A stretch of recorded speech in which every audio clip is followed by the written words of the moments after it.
Hello friends, आपका BMS first year channel में स्वागत है। आज हम संस्कृत का फर्स्ट चैप्टर संज्ञा प्रकरणम पे डिस्कशन करेंगे। तो जो संज्ञा है, संधि है, उन सब का जो पूरा ग्रामर का जो बेस है वो माहेश्वर सूत्र है। तो सबसे पहले हम ग्रामर की बात करें तो उसमें 3 हमें आचार्य को याद रखना है: महर्षि पाणिनि, महर्षि कात्यायन और महर्षि पतंजलि। महर्षि पाणिनि है, उन्होंने अष्टाध्यायी की रचना की है। महर्षि कात्यायन है, उन्होंने वार्तिक रचे हैं। वार्तिक क्या है? तो डिटेल्ड एक्सप्लेनेटरी ग्लॉसरी, मतलब कि कोई भी विशिष्ट शब्द है उसको डिटेल में समझाना, कोई सूत्र है उसको डिटेल में समझाना, तो उसे वार्तिक कहा जाता है, जो कात्यायन ने रचे हैं। फिर महर्षि पतंजलि, उन्होंने महाभाष्य रचे। अब जो हमारा बेस है वो है माहेश्वर सूत्र। तो माहेश्वर सूत्र का ओरिजिन कैसे हुआ है? तो भगवान शिव जब तांडव कर रहे थे तब उनके डमरू में से 14 प्रकार के साउंड जो है वो ओरिजिनेट हुए थे और उनको आचार्य पाणिनि ने कंपोज किया था, और इसी को हम क्या बोलते हैं? Maheshwar Sutra. On the basis of 14 groups of sound produced from the drum, मतलब कि damru of Lord Shiva after his frantic dance, means की तांडव नृत्य, Maharishi Panini composed 14 varieties of amorphisms. अब आपके लिए खुशी की बात यह है कि आपको ये 14 माहेश्वर सूत्र याद करने हैं। अगर आप ये 14 याद कर लेते हो तो ही आपको ग्रामर आएगा। तो इतना टफ भी नहीं है। स्टार्टिंग में सबको लगता है कि यार ये क्या है, हम डॉक्टर बनने आए हैं कि पंडित बनने? तो ऐसा कुछ नहीं है, ये बहुत इजी है। आपको क्या करना है? 4-5 दिन रेगुलर 2 से 3 बार इसे बोलना है।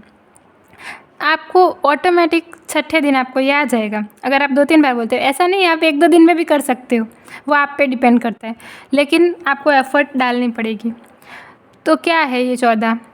अ इ उ न, रूल रू क, ए ओंग, ऐ औ च, ह य व र ट, ल ण, यमं गण नम, ज भ य, ग ढ ध श, ज ब ग ढ ध श, ख फ छ ठ थ, च ट त व, क प य, श स स र, ह ल।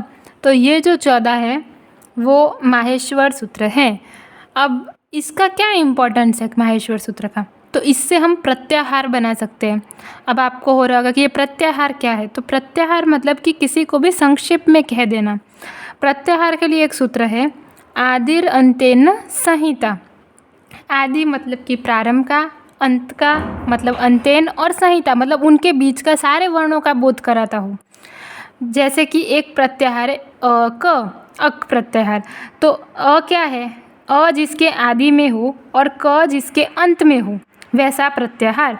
तो देखो ये रहा अ इ उ न, रूल रू क, तो अ आदि में है और क क्या है? क अंत में है। तो ये इससे एक प्रत्याहार बना। तो आदिर अंतेन संहिता, संहिता मतलब कि अक प्रत्याहार में अ और क के बीच में जितने वर्ण आते हैं उनका क्या करना है? उनको हमें समझ लेना है, उनका ग्रहण करना है। लेकिन उसमें क्या होता है, ये जो 14 माहेश्वर सूत्र है उनका जो अंतिम वर्ण है वो हलंत है। हलंत मतलब कि आधा है, और ये जो है वो इत संज्ञा में जाता है। इत संज्ञा मतलब कि उनका लोप हो जाता है। जब हम प्रत्याहार बनाते हैं तब जो माहेश्वर सूत्र के जो लास्ट वर्ण है उसको हम काउंट नहीं करते।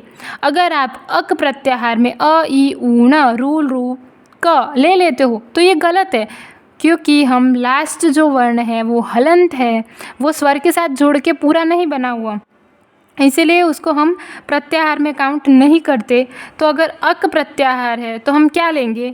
अ इ उ, इसकी इत संज्ञा हो जाती है मतलब कि लोप हो जाता है। अ इ उ रूल रू, इसका भी ये लास्ट हलंत है, ठीक है। फिर ऐसे ही दूसरा प्रत्याहार देखते हैं, एच। एच प्रत्याहार में क्या आएगा? ए ओ ऐ औ, ये दोनों हलंत है, इत संज्ञा में जाते हैं, इसलिए इनको प्रत्याहार में काउंट नहीं करना। अब ये माहेश्वर सूत्र में से कितने प्रत्याहार बन सकते हैं? तो कोई 43 बोलता है, कोई 44 बोलता है, लेकिन आपको 43 याद रखना है। फ्रॉम दिस माहेश्वर सूत्र 43 प्रत्याहार आर फॉर्म्ड। अब ये जो पहले 4 हैं माहेश्वर सूत्र और बाकी के हैं, तो पहले 4 हैं उन्हें अच प्रत्याहार कहते हैं। कैसे बना? आदिर अंतेन संहिता। पहला क्या है? अ, और लास्ट में क्या है? च। तो हम कितने भी प्रत्याहार बना सकते हैं, ठीक है। इससे ऐसा नहीं कि यही लेना है, 43 प्रत्याहार इससे बन सकते हैं, ये 14 सूत्र में से। अच, अच का मतलब क्या होता है? स्वर।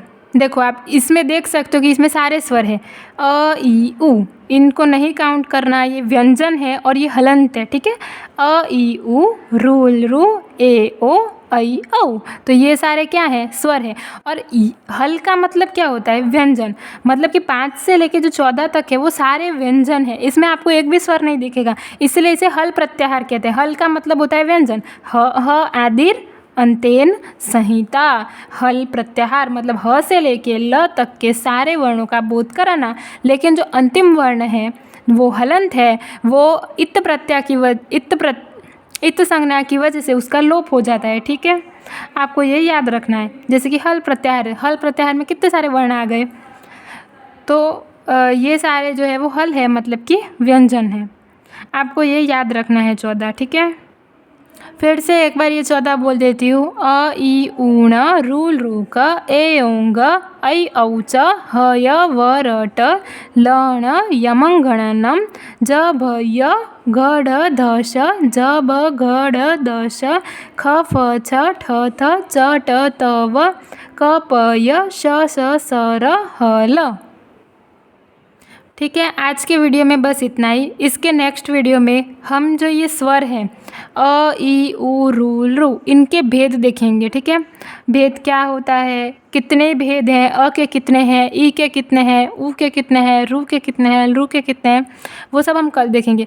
तब तक आपको ये माहेश्वर सूत्र याद करके आना है, ठीक है।